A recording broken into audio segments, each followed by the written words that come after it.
ખેડૂતો માટે લડનારા નેતાઓ પર છેડતીની ખોટી એફઆઈઆરના વિરોધમાં હરેશ સાવલિયા અને ટીમનું વાતે ગાતે જેલ ભરો આંદોલન। જૂનાગઢ જિલ્લાના વિસાવદરમાં ટેકાના ભાવે ખરીદીના કેન્દ્રો પર ખેડૂતોને ડરાવી ધમકાવી પૈસા ઉઘરાવવાની ફરિયાદ મળતા તેમની વહારે ગયેલા આમ આદમી પાર્ટીના નેતાઓ પર કાવતરાના ભાગરૂપે છેડતીનો ગુનો નોંધાતા રાજકારણ ગરમાયું છે। જૂનાગઢ જિલ્લા પ્રમુખ હરેશભાઈ સાવલિયા, રવિભાઈ ડોબરિયા અને ભદ્રેશભાઈ બાબરિયા વિરુદ્ધ નોંધાયેલી આ એફઆઈઆરને પક્ષ દ્વારા રાજકીય ષડયંત્ર ગણવામાં આવે છે। આ ખોટી ફરિયાદના વિરોધમાં આજે ત્રણેય નેતાઓ મોટી સંખ્યામાં કાર્યકરો સાથે વાતે ગાતે ઢોલ નગારા સાથે પોલીસ સ્ટેશન પહોંચ્યા હતા અને પોતાની ધરપકડ વહોરી હતી। આ પ્રસંગે ઉપસ્થિત રહેલા આપના નેતા અને ધારાસભ્ય ગોપાલ ઇટાલિયાએ પોલીસ અધિકારીઓ પર સવાલોનો મારો ચલાવ્યો હતો। તેમણે આક્ષેપ કર્યો હતો કે જે તત્વો ખેડૂતો પાસેથી બળજબરીથી પૈસા માંગતા હતા તેમની સામે કાર્યવાહી કરવાને બદલે ખેડૂતોના હક માટે લડનારા નેતાઓ સામે છેડતી જેવા ગંભીર ગુના દાખલ કરી દેવામાં આવ્યા છે।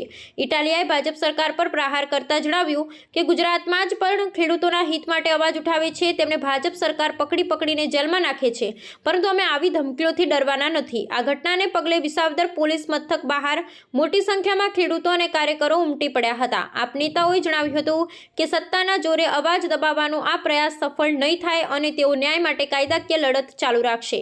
પોલીસ સ્ટેશન ખાતે શરણાગતિ સ્વીકારતા સમયે કાર્યકરોએ ખેડૂત એકતા જિંદાબાદના સૂત્રોચ્ચાર કરી વાતાવરણ ગજવી મૂક્યું હતું। આ મામલે હવે કોર્ટમાં આગામી સુનાવણી દરમિયાન સત્ય બહાર આવશે તેવી અપેક્ષા રાખવામાં આવી રહી છે।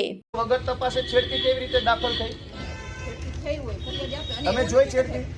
તમે જોઈ? તમે પોતે ત્યાં ઊભા હતા, તમે પેલી બેનને ધક્કો મારીને બહાર લઈ જાવ છો। એ તો સાહેબ એ તો પછી હું આવી ગઈ, એ પહેલા તો બનાવ બની। તમે છેડતી જોઈ? ત્યાં છેડતી કરવા ગયા હતા લોકો? બનાવ બની। હું શું કહું, આ છેડતી કરવા ગયા હતા ત્યાં? એ છેડતી કેન્દ્ર છે? એ કોલેજ છે તો ત્યાં છેડતી કરવા ગયા? કોલેજ છે? કોલેજ છે? આ કોલેજિયન છે?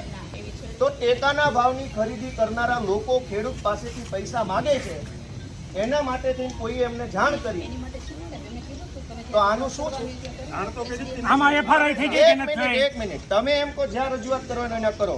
પ્રાંત અધિકારીને 18, 19, 20 તારીખે 3 વખત રજૂઆત કરી। આરએસસી કલેક્ટરને 18 ને 22 તારીખે 2 વાર રજૂઆત કરી। કલેક્ટર સાહેબને 24 તારીખે મેં રજૂઆત કરી, 24 તારીખે સીઈઓને રજૂઆત કરી અને 24 તમને એફઆઈઆર આપી। હજુ તમે એમ કહો રજૂઆત કરો તો આ ગુંડા તમને રજૂઆત કરવા આવ્યા હતા? બેન, ભગવાનથી ડરો, ભગવાનથી ડરો। ધીમે એટલે પણ હું કઈ ખાઈ ગયો? તમે અમને ઉપર ખોટા આરોપ મૂકો। બેન, તમે છેડતીનો આરોપ કેવી રીતે લગાવ્યો ના ઉપર? હાલો, પગે લાગુ લો। છેડતીનો આરોપ કેવી રીતે કર્યો? કેવી રીતે છેડતી કરી હમણે? નહીં, કેવી રીતે છેડતી કરી હમણે? છેડતી હરિયાળીનો બધું કે છે, મેં કીધું પગે લાગુ તમને, પગે લાગુ લો। છેડતી કેવી રીતે કરી બેન?